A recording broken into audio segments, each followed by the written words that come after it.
Neuro, pulmo and centre for surgical excellence Sai Deepa multi speciality hospital, Chandanagar, Hyderabad.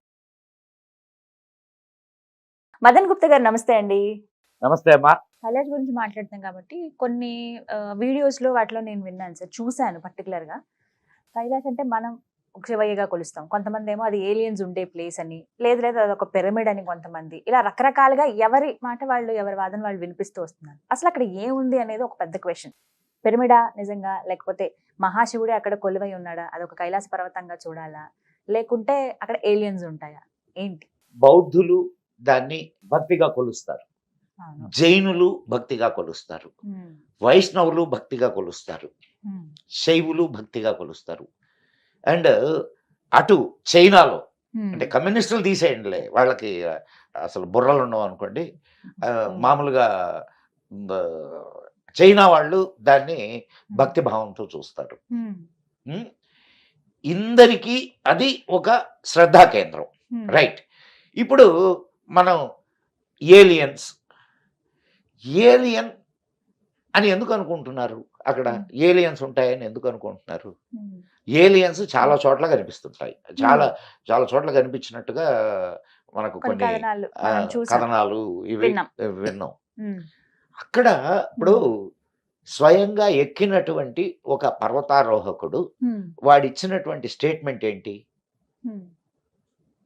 ఇక్కడ వయస్సు పెరుగుతున్నది, ముసలితనం వచ్చేస్తుంది అని చెప్పి చెప్పాడు. అంటే ఏంటి? అక్కడ ఒక ఎనర్జీ ఉన్నది, ఆ ఎనర్జీ టైంని నీకు ఇచ్చేస్తున్నది. అర్థమవుతుందా నీకు? ఏజ్ అయిపోతుంది. సో అక్కడున్న ఎనర్జీని నువ్వు ఆరాధిస్తున్నావు. శివుడు దేనికి స్వరూపం? శక్తికే కదా. మరి ఇప్పుడు ఆ శక్తిని నువ్వు ఆ రూపంలో కొలుస్తున్నావు, నువ్వు దాన్ని ఒక శక్తి స్వరూపంగా తీసుకో. నువ్వు అక్కడ వెళ్ళినప్పుడు ఆ కాస్మిక్ ఎనర్జీ ఏదైతే ఉందో దాన్ని నీలోకి తీసుకోవడానికి ప్రయత్నం చేయి. ఇది ముఖ్యంగాని అక్కడ ఏముందో నీకు ఎవరికి తెలియదు. నువ్వు నన్ను ప్రశ్నిస్తే నేనేమన్నా ఇక్కడ కళ్ళు మూసుకొని కూర్చొని హాస్టల్ ట్రావెల్ చేసి ఆడకెళ్ళి అంత శక్తి నాకు లేదు కదా తల్లి. సో ఇప్పుడు మీకేమనిపించింది? మీరు విన్నారా ఇలా రకరకాలుగా ఉన్నాయమ్మా? చాలా దాని మీద చాలా కథనాలు ఉన్నాయి.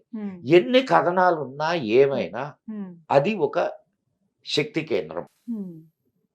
శక్తి కేంద్రాన్ని ఇప్పుడు నువ్వు ఒక దేవాలయానికి వెళ్ళావమ్మా, అది శక్తి కేంద్రమే. అక్కడ నీకు కాస్మిక్ ఎనర్జీని రిసీవ్ చేసుకోవడమే, అవునా కదా? పాజిటివ్ ఎనర్జీని నువ్వు రిసీవ్ చేసుకోవడమే. ఇది కూడా అటువంటి ప్రదేశమే. వీటన్నిటికంటే ఎక్కువ ఎనర్జీ అక్కడ ఒకే చోట ఇదై ఉన్నది. దానికి రీజన్ ఏంటి, అది చెప్పగలవా?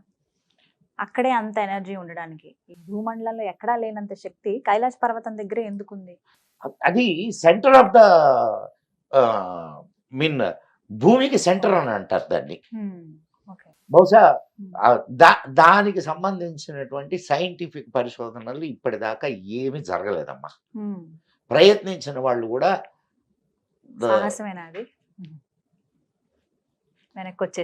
వచ్చారు కాబట్టి చేయలేకపోయారు.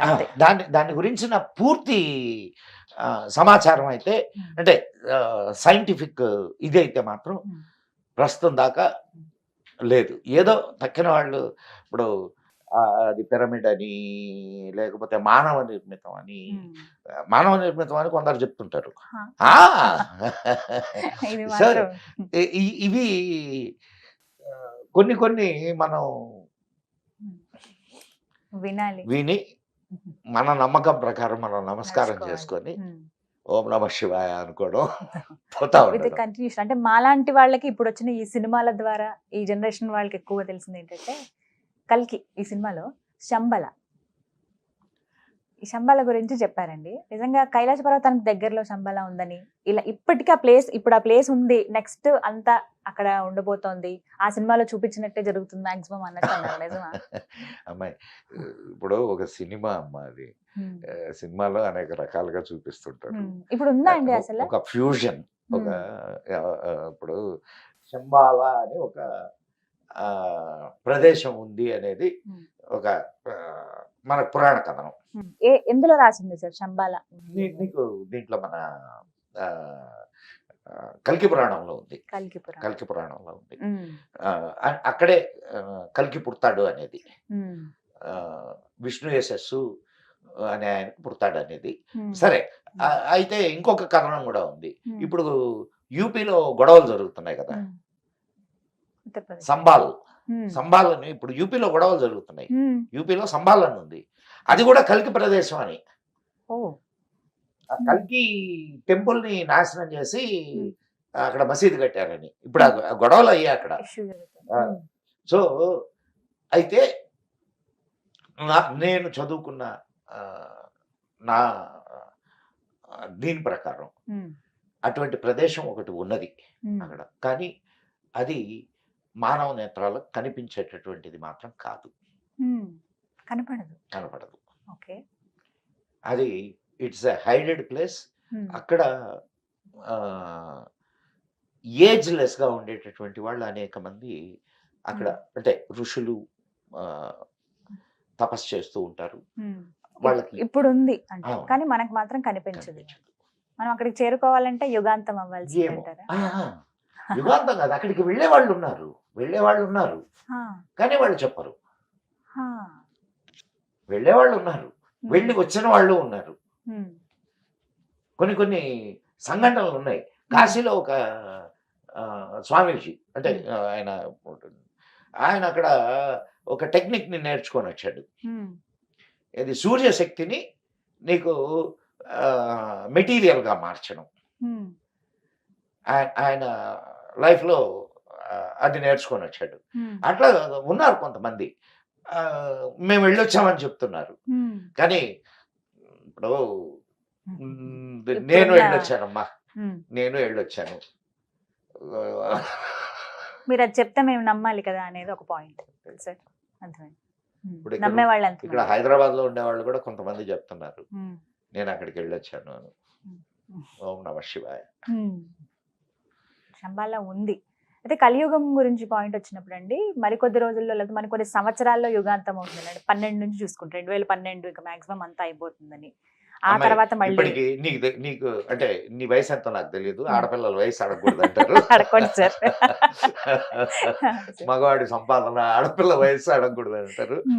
డాక్టర్ వేదవ్యాస అని ఉండేవారు, ఐఏఎస్ ఆఫీసర్. ఆయన రిటైర్డ్.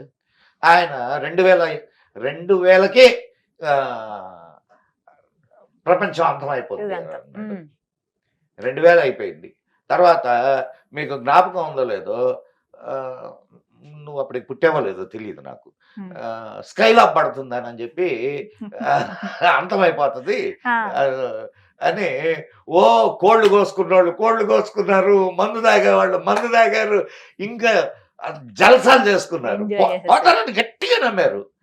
నేను ఈ మధ్య ఒక పేరు కూడా చూసా, స్కైలాబ్ రెడ్డి అని.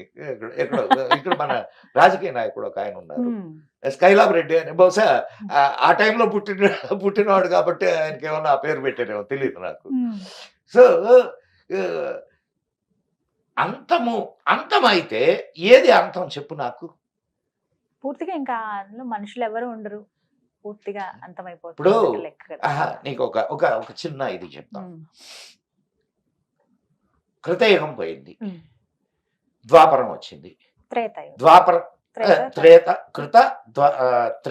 ద్వాపర, కలియుగం. కృతయుగం పోయింది, తర్వాత త్రేతాయుగం వచ్చింది. త్రేతాయుగంలో రాముడు, అవునా? ఆ తర్వాత మనుషులు ఉన్నారా లేదా? ఉన్నారు.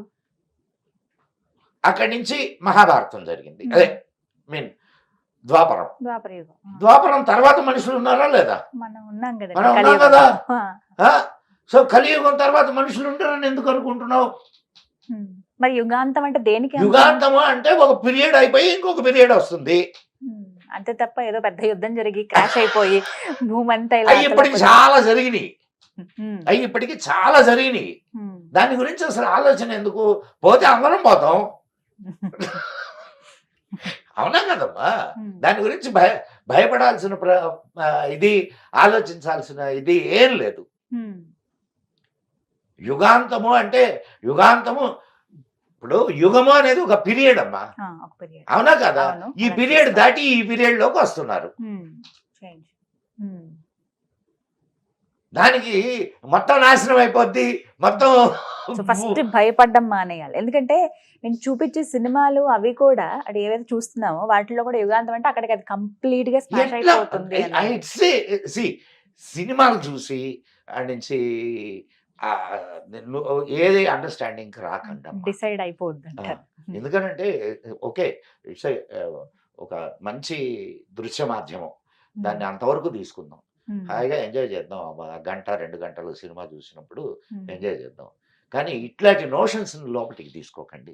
సినిమాల్లో నాకు తెలిసి చారిత్రకమైనటువంటి సినిమాలు నిజం కాదు. అవునా? మీరేమన్నా నార్మల్గా ఇలా సినిమాలు చూస్తారా సార్? చూస్తాను, ఎందుకు చూడడం? ఏం మనిషిని కదా. అలా కాదు, సినిమాలు నచ్చుతాయా మరి మీకు? సినిమాలు చూడడమే కాదు, సినిమా కథలు కూడా రాస్తాను. ఓ, ఎలాంటి కథలు రాస్తారు మీరు? జోలికి వెళ్ళట్లేమ్మా. అవునా? మామూలుగా అలా మీకు నచ్చిన సినిమా ఏదన్నా ఉందా? అంటే ఏ టైప్ ఆఫ్ మూవీస్ మీరు ఇష్టపడతారు? అంటే ఇప్పుడు అమ్మాయి కల్కి కూడా నేను ఇష్టపడ్డానమ్మా. అవునా? వాడు చెప్పిన విధానం ఏదైతే ఉందో చాలా గొప్పగా చెప్పాడు. అత్తారింటికి దారేది అనేది ఒకటి వచ్చింది కదా, అది కూడా బాగుంది. అండ్ ఇంకొకటి ఏంటి అలవైకుంఠపురం, అది కూడా బాగుంది. త్రివిక్రమ్ గారి సినిమాలు ఇష్టం మీకు? అట్లా కూడా ఏం లేదు, నాకు తెలియదు వాళ్ళ దాన్ని ఎవరు తీశారో కూడా తెలియదు. మీరు చెప్పిన 2 సినిమాలు డైరెక్టర్ ఆయన. అండ్ ఇంతకుముందు అద్భుతమైన మన బాపు గారు మా గురువు గారు, బాపు గారి సినిమాలు నాకు చాలా ఇష్టం. అండ్ విశ్వనాథ్ గారి సినిమాలు చాలా ఇష్టం, చూస్తాను. నాకు సినిమా బాగుంటే ఎంజాయ్ చేస్తాను అంతే. ఓల్డ్ హిందీ మూవీస్ మామూలుగా మీ ఇంటర్వ్యూస్ అవి చూసినప్పుడు వేదాల గురించి చాలా చక్కగా వర్ణించేవాళ్ళు. అయితే కామన్ పీపుల్ కి అర్థమయ్యేలాగా 4 వేదాలు అసలు ఏముందో చెప్పండి సార్, క్లుప్తంగా. వివరంగా అవసరం లేదు, క్లుప్తంగా అసలు ఏ వేదం ఏం చెబుతోంది, ఇది ప్రజలకు ఎంతవరకు అవసరం, ఏం నేర్చుకోవచ్చు? నీకు వేదము అంటే విద్ అంటే విద్య, విద్యలో నుంచి వచ్చినటువంటి ఇదే విద్య. వేదము అంటే ఏంటి? విద్య. ఓకే, అంటే చాలా సింపుల్ గా తీసుకుందాం. 4 వేదాలు. 4 వేదాలు ఎక్కడి? వ్యాసుడు విభజించాడు 4 వేదాలుగా. వేద వ్యాసుడు ఆయన రచించినవి. అంతకుముందు అదంతా ఒకటే, మొత్తం కలిపి ఒకటే వేదం ఉండేది. ఒకటే వ్యాసుడు విభజన చేశాడు. సో నీకు ఏ వేదం ఏం చెప్తుంది అని అంటే, నీకు అదే మన ఋగ్వేదంలో ఉండేటటువంటి అనేక మంత్రాలు యజుర్వేదంలో ఉన్నాయి, సామవేదంలో ఉన్నాయి, అథర్వణంలో ఉన్నాయి. అంటే చాలా చాలా మంత్రాలు. అయితే వేదాలకు ఉన్నటువంటి ప్రత్యేకత ఏంటంటే అవి సౌండ్ బేస్డ్. మన వాళ్ళు సౌండ్ ఈజ్ అన్ ఎనర్జీ అమ్మా. నువ్వు ఇది గుర్తుపెట్టుకో, సౌండ్ ఈజ్ అన్ ఎనర్జీ. ఇప్పుడు ఒక మంచి సంగీతం విన్నావు, వింటే ఏమనిపిస్తుంది నీకు? హాయిగా రిలాక్స్డ్ గా ఫీల్ అవుతాం. ఒక ఏదో డబడబా అనే ఒక శబ్దం విన్నావు, అప్పుడు అండ్ మనం మంచి మూడ్ లో ఉంటే ఓకే ఎగురుతాం లేకపోతే ఒక భయంకరమైనటువంటి శబ్దం విన్నావు, అది మనకి రిఫ్లెక్ట్ అవుతుంది, మనం అలాగే ఉంటాం. అంటే energy is effecting you, sound energy is effecting you. వేదంలో నీకు శృతి ప్రధానమయ్యి ఉదాత్త అనుదాత్త స్ఫురిత స్వరాలతో వాటిని చదువుతారు. నువ్వు ఒక్కొక్క విధానంలో చదివితే ఒక అర్థాన్ని ఇస్తాయి. సాంస్క్రిట్ ఉన్నటువంటి గొప్పతనం అది. సాంస్క్రిట్ ఇప్పుడు నీకు ఇట్లా చెప్తే నీకు బాగా అర్థం అవుద్ది. Hmm. అంటే అర్థం కావడానికి చెప్పండి. ఇప్పుడు మేధ Hmm. మేధ అనేది మేధ. ఒక ధాతు శిలపు. Hmm. అశ్వమేధ యాగము. Hmm. ఇప్పుడు అశ్వమేధ యాగము అనగానే ఏమనిపించింది చెప్పు? రామాయణం గుర్తొచ్చింది. ఆహా, అశ్వమేధము అంటే Hmm. గుర్రాలకు సంబంధించి. గుర్రాన్ని Hmm. చంపేయడం, Ah, ఇది కదా. మదన. Hmm. ఆ? కానీ మేధ అంటే మేధాశక్తి. మేధాశక్తి, Intelligence. Hmm. పెంపొందించు, Hmm. జ్ఞానము, Hmm. ఇవన్నీ అర్థాలు ఉన్నాయి మేధ అనే పదానికి. Hmm. మేధ అనేది సరస్వతీదేవికి ఇంకొక పేరు. Hmm. ఇప్పుడు చెప్పు నాకు. అదే మరి అది ఎలా కనెక్టింగ్? ఇప్పుడు నువ్వు అశ్వమేధ యాగము, అశ్వము మేధ. అశ్వము అంటే యాక్చువల్ గా అశ్వము రాజ్యానికి చిహ్నం. అశ్వము రాజ్యానికి చిహ్నం. అశ్వమేధము అంటే రాజ్యమును పెంపొందించే యాగం. అయితే కొన్ని విన్నాను నేను, గుర్రం ఎక్కడ దాకా పరిగెడితే ఆ రాజ్యం అంతా అక్కడ దాకా పెంపొందించడమే కదా అది, అంతవరకు. రాజ్యాన్ని పెంపొందించడం. సో ఇప్పుడు నీకు అది క్లారిటీ వచ్చిందా? అట్లా వేదాలకు సంబంధించినంత వరకు, వేదాలకి ఇప్పుడు దాకా ఎవ్వరూ భాష్యం రాయాల. ఎవరో ఒకరిద్దరు ప్రయత్నాలు చేశారు కానీ ఏఈ కరెక్ట్ కాదు. మరి సాధారణ వ్యక్తులుగా ఎలా అర్థం అవుతుంది? అది నువ్వు అధ్యయనం చేయాల్సిందే అది. ఇప్పుడు అందుకే నీకు కొంతమంది వాళ్ళ జీవితాన్ని దానికి ఇచ్చేసేస్తారు. ఒక్క వేదం చదవడానికి 7 సంవత్సరాలు పడుతుందమ్మా, ఒక్క వేదాన్ని అభ్యసించడానికి. ఎప్పుడైనా సరే వేదాన్ని నేర్చుకోవాలి అంటే దానికి ముందు షట్శాస్త్రాలు నేర్చుకోవాలి, తర్వాత వేదాన్ని నేర్చుకుంటారు. సో ఇవన్నీ అయ్యేసరికి ఒక 7 సంవత్సరాలు పట్టుద్ది, ఒక్కొక్కటి 7 సంవత్సరాలు. 7 ఏళ్ళు అన్నిటికన్నా కష్టం ఓన్లీ నేర్చుకోవడం వరకు. అంతే. ఇంకా నేర్చుకోవడం వేరు, అధ్యయనం చేయడం వేరు. అధ్యయనం అంటే ఇంక దాన్ని రీసెర్చ్ చేయడం మొదలెట్టాడు అనుకో, వాడి జీవితం చాలదు. సముద్రం అమ్మా ఇది పెద్ద సబ్జెక్ట్ చాలా. ఒక ఒక ఒక నీకు సూర్యుడికి సంబంధించి నీకు అంటే అంత మనం ఇక్కడ చెప్పుకునే అంత మీకు చెప్పే అంత నాలెడ్జ్ నాకు లేదు. అండ్ కాదు నీకు ఉదాహరణకు మాత్రం చిన్న ఏం చెప్తాను. సూర్యుడికి సప్తవర్ణాలు, సూర్యుడి నుంచి సప్తవర్ణాల వెలుగులు వస్తున్నాయి. ఇది సైన్సా కాదా? సూర్యుడి కిరణాలతో 7 రంగులు ఉంటాయనేది సైన్స్ కదా. మరి అది ఋగ్వేదంలో మంత్రంలో ఉంది, వేదంలో ఆల్రెడీ ఉంది ముందుగానే. అండ్ అయ్యా హాని చేసే నీ కిరణాల నుండి మమ్మల్ని కాపాడు, 7 రంగుల్ని చెప్పిన వాళ్ళే ఇది కూడా చెప్పారు. ఏమని? అయ్యా హాని చేసే నీ కిరణాల నుంచి మమ్మల్ని కాపాడు. సూర్యుడి కిరణాలు హాని చేస్తాయా? చేస్తాయా? మరి ఎందుకు అలా ఉంది? ఎందుకు అలా రాసింది? అల్ట్రా వైలెట్ కిరణాలు హాని చేయవు, ఆఫ్ కోర్స్ చేస్తాయి. అది సైన్స్ కాదు. సో ఇట్లాంటివి చాలా ఉన్నాయి. ఇవన్నీ అందులో ఉన్నాయి. అంటే అండ్ నువ్వు జీరో మనకు ఈయన ఆర్యభట్టు కనుక్కున్నాడు అని చెప్తాం, వేదాల్లో ఉన్నాయి జీరో గురించి. ఇప్పుడు మన ఎందుకు ఉపనిషత్తుల్లో పూర్ణాత్ పూర్ణముదచ్యతే పూర్ణస్య పూర్ణమాదాయ పూర్ణమేవావశిష్యతే, పూర్ణము శూన్యము ఏది కరెక్ట్ చెప్పు? పూర్ణం అన్నా మనకి ఇలాగే అనిపిస్తుంది, అంటే కంప్లీట్. పూర్ణం అంటే, శూన్యం అంటే ఏమీ లేదు అని కదా. కంప్లీట్. సో 2 జీరోలే. పాజిటివ్ గా ఆలోచిస్తే పూర్ణం, నెగిటివ్ గా ఆలోచిస్తే శూన్యం. అంటే ఆ వేదాల్లో ఉన్నటువంటి ఆ సంస్కృతి అదంతా కామన్ పీపుల్ ఎవరైతే ఉన్నారో వాళ్ళకి అర్థం కాదు కాబట్టి సరళ భాషలో చాలా మందికి దగ్గర చేసే ప్రయత్నం చేశారు. కానీ అవి అంటే చాలా మంది రాశారు, అంటే అవి ఎంతవరకు సక్సెస్? అదే ఎందుకు సక్సెస్ కాలేకపోతున్నారు? రీజన్స్.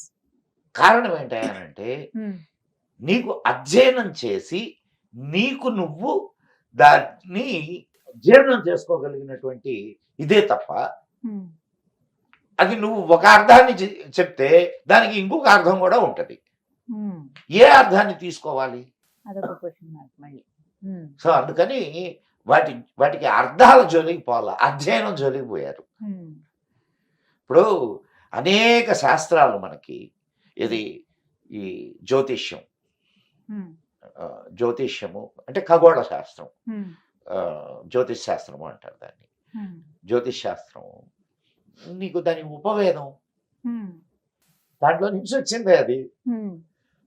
మరి ఇందాక అనుకున్నాం కదా ఇవన్నీ ఈ గ్రహాల ఇదంతా మేము వేదాల నుంచే తీసుకున్నామని చెప్తున్నారు వాళ్ళు రాసినటువంటి శాస్త్రం. మరి ఇప్పుడు అవి వేదాల్లో ఉన్నట్ట కాదా? ఉన్నాయనే కదండి. వాళ్ళకి అది అందింది, ఇంకొకళ్ళకి ఇంకొకటి అందింది. వేదాలలో నావల గురించి నేను రాసున్నా, నేను ఒక ఎపిసోడ్ చేశా, నాకు అది అందింది, అది తెలిసింది నాకు ఇది వేదాల్లో నావలు ఉన్నాయని. అంటే నా యాంగిల్. సో అనంతంగా ఉంటుంది, మనకి ఏది మనం సెర్చ్ చేస్తే అది దొరుకుతుంది వేదాల్లో. జ్ఞానము పారామీటర్ ఉందా? దానికి ఎందుకుంటుందండి, ఒక్కొక్కరికి ఒక్కొక్కలా ఉంటుంది. ఎంత ఉంటది? ఎంత ఉందా? ఎంత ఉందా? ఎంత ఉంది జ్ఞానము? అది చెప్పలేం కదా. జ్ఞానము అనేది ఎంతో, వేదము అనేది కూడా అంతే. వేదాల్లో వేదము జ్ఞానము కాబట్టి అర్థమైందా? సో అనంతమైనటువంటి విజ్ఞానం అది. అనంతమైన విజ్ఞానాన్ని మనకు ఓపిక. ఇప్పుడు దాన్ని ఏమంటారంటే ఇక్షు సముద్రం. ఇక్షు సముద్రం అంటే చెరుకు రసం సముద్రం. ఇక్షు అంటే చెరుకు, ఇక్షు సముద్రం. దాంట్లో నీ కడుపు పట్టినంతే తాగగలవు తప్ప అంతకు మించి చేయలేగా. సో ఇక్కడ జ్ఞానంలో కూడా నీ శక్తిని బట్టే మాత్రమే నువ్వు దాన్ని గ్రహించగలవు, ఏదైనా కానీ. అవునా కాదు? మించి చేయలేము. సో వేదాలకు సంబంధించినంత వరకు మనం ఎంతవరకు దాన్ని అంటే కామన్ పీపుల్ వేదాలను చదవటం కానీ అవి అభ్యసించడం అవుతుందా అండి? కేవలం చూడమ్మా, వేదాలని దర్శించినటువంటి ఋషుల్లో చాలా మంది కామన్ పీపులే. అంటే కామన్ పీపుల్ అన్కామన్ పీపుల్ అయ్యారు. వేదం చెప్పేది ఏమిటి? మనిషి కావడం ముందు, మనిషి కావాలా, మనిషి మహనీయుడు కావాలా, తర్వాత స్టెప్ మనిషి మహాత్ముడు కావాలా, ఆ తర్వాత మనిషి దేవుడు కావాలా. ఇది వేదం చెప్తుంది. ఈ 4 వేదాల్లో ఉన్నది ఇదే. సో మంచి అది ఎలా అర్థం చేసుకుంటారనే దాన్ని బట్టి ఉంటుంది. మీరు అన్నారు కామన్ పీపులే అభ్యసించారు అని, బట్ ఇవాళ రోజు ఇప్పుడు నువ్వు ఏమి తెలియనప్పుడు ఒక కామన్ గర్ల్ కొంత తెలిసింది, లిటిల్ ఇంటెలెక్చువల్ గర్ల్ ఇంకొంచెం తెలిసింది, షీఈస్ అన్ ఇంటలెక్చువల్. అవునా కదా? నువ్వేగా కామన్ గర్లే కదా. సో ఇలా ఉంటుంది అనమాట. బట్ ఇంకా పూర్తిగా మాట్లాడదాం వీటి గురించి ముందు ఎపిసోడ్స్ లో. అసలు ఏంటి, ఏ వేదం ఏం చెబుతోంది, ఎందుకు మనం అది చదవాలని కానీ, ఎందుకు అభ్యసించాలి, దాని ద్వారా ఏం నేర్చుకోవచ్చు అని చక్కగా చెప్పారు sir. Thank you so much for your time. నమస్కారం. ఓం నమః శివాయ.